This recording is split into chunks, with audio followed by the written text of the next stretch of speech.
second thing I want to clear up is that he stood up there and said he came to visit me in prison and gave me a couple of bucks, $2 million, which I never would have took no shit like that to Snoop. What was the number? It was a couple mil. I got a whole list of anybody ever visit me. You got to be approved.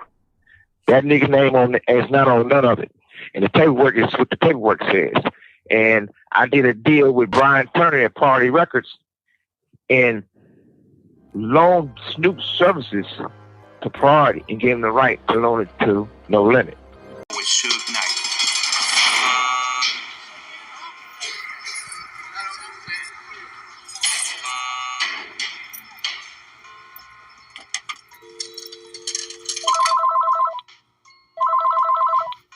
Hello. This is Global Tellink. You have a prepaid call from Suge Knight. This call and your telephone number will be monitored and recorded. To accept this call, dial 5 now.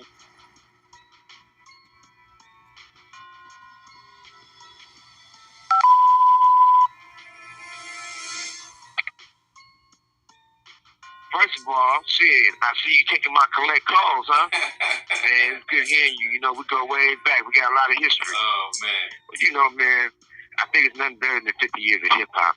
And the culture is so important to all of us. Right. I mean, the people from back then to now, even the future. And it's like, we just have to really, really work hard to get somewhere back in the day. You know, we had to work hard for everything we got. Now things seem like a little simpler, a little easier. And you get a lot of people involved who wasn't involved in the industry. Right. And everybody every time you turn around, everybody want to spread some lies or some shit.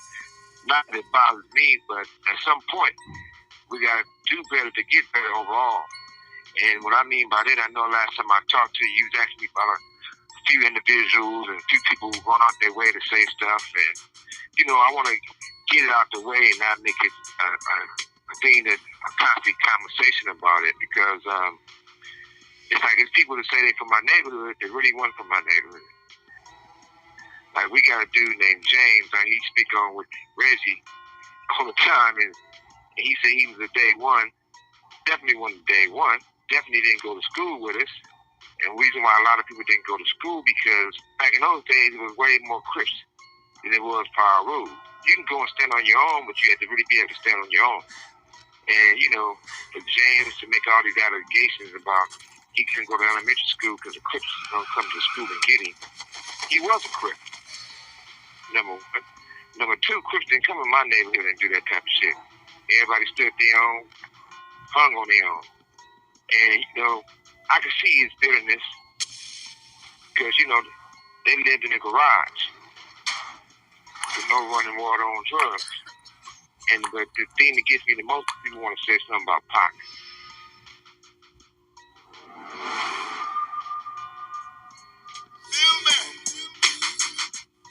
Don't think Tupac was soft. Tupac was punk. Tupac went from the hood. I think Pac did more for my neighborhood than a whole bunch of people in that neighborhood. All I do is rap and talk loud. My biggest crime is talking loud. For doing stuff with the kids, coming to see the kids, giving the kids money, handing out toys with the kids with me, going to the elementary schools, or they're standing up. I mean, I hate to be in a situation where you got to bring up old shit. Come on, James, you know the truth. It was in my house. Well, you never been in my house, but outside, me and Buntry, which is my road dog, and you said we got into it before that never happened. Buntry wouldn't go against me for nobody. And I would never let nobody put their motherfucking hands on me. Yeah, that's my dog. He lives always, you know. And, you know, I remember when James was on one of his drunk benders, and Pac put him on his pockets. And when Pac put him on his pockets, he was like, Buntry, look what he did. And Buntry was like, oh, man, we're going to start calling you Mob Jamie, you know. But I ain't going to get into the details of all that because I ain't going to get to going back and forth because at the end of the day, it's not about a lie you saying, it's what you accomplish in life. If you never accomplish nothing, you don't deserve to talk. And Reg broadcasting some bullshit when they be talking that negative shit. And Reg, you know, I love your mother. She's a great lady. You sitting on there with James, and James talking about he got the 6'4". That 6'4" you talking about is the one I painted white with one of DMX's favorite dogs on the back with the red guts.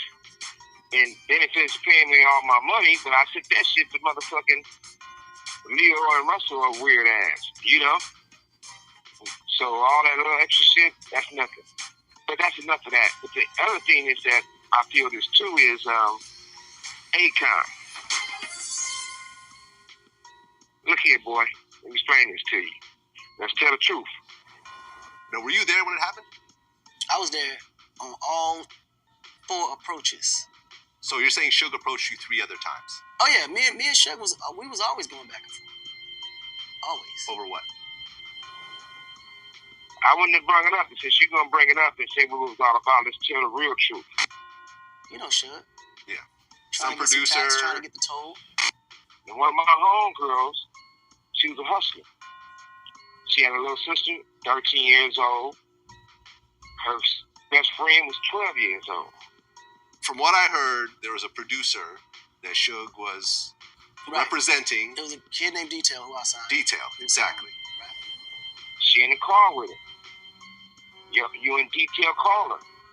She said, I got my little sister and her best friend with me. I said, well, let's stop by for a second. She go by y'all hotel, in y'all room. She get a call. The dudes at the hotel she met when she was coming to see you motherfuckers. He said, come by, that's for 20 minutes. She said, I can't do it right now. I got to take my little sister's home and her friend. I'll be back in an hour. He said, come by 20 minutes. I got a big payday for you.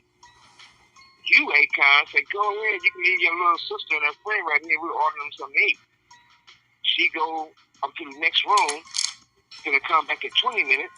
She said she come back about 35 minutes. When she get back in the room, her little sister and her other little girl don't want to eat. They look scared. They crying. When she get in the car with them, they tell them, Akon, you fucked the little girl 13. Detail fucked the little girl 12 years old. Y'all basically raped her.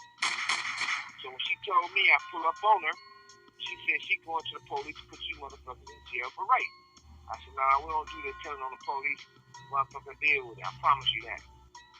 So I was trying to catch you motherfuckers about that situation. So Josh said, yo, we can go to the bathroom if you can fight. We can fight if that's what you want to do. And he said at that point, Suge was like, motherfucker, I don't fight. I'll have your mother killed. You know, I'll have your whole family killed. I'll have... And John said he just had enough at that point. Now, you want to turn around and act like, oh, one of your homeboys knocked me out. Well, that didn't happen. Yeah, nigga swung. That ain't shit. I get there, get at y'all. I'm with my girl and a bitch. Y'all got about 20 motherfuckers with you. Akon, you went and got the police. The police got on me.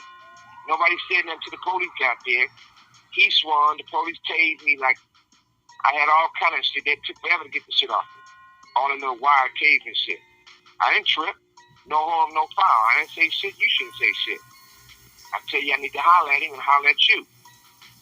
Y'all playing these games was ducking. They tell me, y'all up there with Chris Brown. I pull up there with a bitch. There's 20 of you motherfuckers. I get out. I holler at nephew.